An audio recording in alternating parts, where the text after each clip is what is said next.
వారం 10 రోజులు ధాన్యం కొనుగోలుపైనే ఫోకస్ పెట్టాలని కలెక్టర్లు అధికారులను ఆదేశించారు మంత్రి ఉత్తమ్ కుమార్ రెడ్డి. తెలంగాణలోనే ఎక్కువ ధాన్యం దిగుబడొచ్చిందని, హమాలీల కొరతతో కొంత సమస్య వచ్చిందని అన్నారు.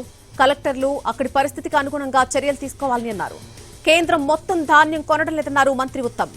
తెలంగాణలో 142 లక్షల మెట్రిక్ టన్నుల ధాన్యం పండితే అందులో 52 లక్షల మెట్రిక్ టన్నులు మాత్రమే కేంద్రం కొంటోందని చెప్పారు.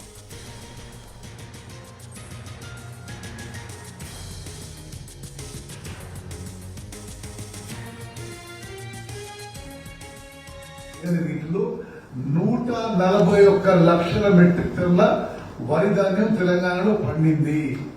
ఇప్పుడు మన లేటెస్ట్ అంచనాల మేరకు దీంట్లో out of 141 lakh metric tons మనం 75 lakh మెట్రిక్ టన్స్ కొనుగోలు చేయబోతున్నాము. వీటిలో కేంద్ర ప్రభుత్వం మన దగ్గర నుంచి కొనుగోలు చేసేది 52 లక్షల మెట్రిక్ టన్నులు. అంటే ఏంటిది?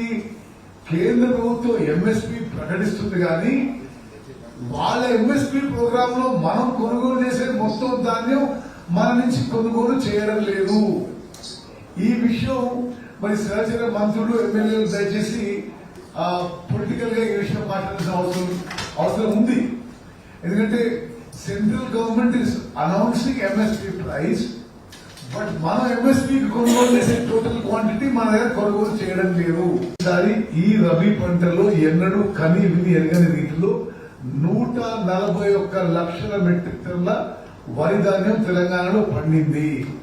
ఇప్పుడు మన లేటెస్ట్ అంచనాల మేరకు దీంట్లో out of 141 lakh metric tons మనం 75 lakh మెట్రిక్ టన్స్ కొనుగోలు చేయబోతున్నాము.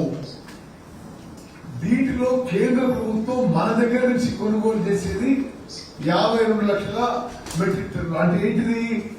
కేంద్ర ప్రభుత్వం ఎంఎస్పీ ప్రకటిస్తుంది కానీ వాళ్ళ ఎంఎస్పీ ప్రోగ్రామ్ లో మనం కొనుగోలు చేసే మొత్తం ధాన్యం మన నుంచి కొనుగోలు చేయడం లేదు.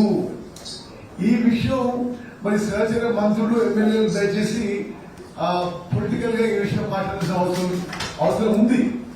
ఎందుకంటే central government is announcing MSP price, but మనం ఎంఎస్పీ కొనుగోలు చేసే టోటల్ క్వాంటిటీ మన దగ్గర కొనుగోలు చేయడం లేదు. ఈసారి ఈ రబీ పంటలో ఎన్నడూ కని విని విషయంలో ఏదైతే ప్రొక్యూర్మెంట్ సెంటర్స్ వచ్చి ఇంకా కొనుగోలు జరగలేదో అది దయచేసి వార్ ఫుటింగ్ లో కొనుగోలు ప్రక్రియ, మిల్లెట్ ట్రాన్స్పోర్ట్ చేసే ప్రక్రియ పూర్తి చేయండి. ఎందుకంటే అకాల వర్షాలు పడతాయేమో అనే ఆందోళనలో, భయంలో రైతులు ఉన్నారు. This 8.5 lakh metric tons which has come to the procurement centers must be procured immediately and transported to the rice mills. అదే విధంగా ఈ తాలు తరుగు అనే విషయంలో ఎక్కడైనా సరే మిల్లర్లు గాని, ట్రేడర్లు గాని రైతులు మోసం చేస్తే కఠిన చర్యలు తప్పవని చెప్పి మనం చేస్తున్నారు. జిల్లా కలెక్టర్లకు కూడా రిక్వెస్ట్ చేస్తున్నా, ఎక్కడైనా సరే మిల్లర్లు గాని, ట్రేడర్లు గాని రైతులని మోసం చేసే విధంగా తాలు తరుగు పేరు మీద కటింగ్ పెట్టుకుంటే మాత్రం మీరు ఒక డెటరెంట్ గా, ఒక ఎగ్జాంపుల్ గా కొంతమంది సీరియస్ యాక్షన్ తీసుకోవాలని నేను కోరుకుంటున్నాను.